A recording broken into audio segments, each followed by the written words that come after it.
হিটলারের মৃত্যু ঠিক কিভাবে হয়েছিল সেটা জানলে তোমার নিজেরই গায়ে কাঁটা দিয়ে উঠবে। সময়টা ছিল 1945 খ্রিস্টাব্দের 29 এপ্রিল। রাশিয়ান সেনারা পুরো জার্মানটাকেই প্রায় দখল করে নিয়েছিল এবং তারা খুব তাড়াতাড়ি হিটলারের দিকে আসছিল। হিটলার এটা বুঝে গিয়েছিল যে সে আর বেশিক্ষণ বেঁচে থাকতে পারবে না। এরপর হিটলার তার প্রিয় কুকুরকে পটাশিয়াম সায়ানাইড দিয়ে মেরে ফেলে। এই কুকুরটাকে সে তার স্ত্রীর থেকেও বেশি ভালোবাসতো। এরপর 30 এপ্রিল রাত 1টার দিকে হিটলার তার সব প্রিয় বন্ধুদেরকে একটা পার্টি দেয়।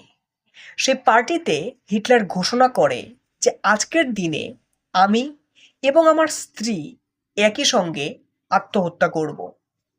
এরপর সকাল 6টার দিকে হিটলার এবং তার স্ত্রী আত্মহত্যা করে।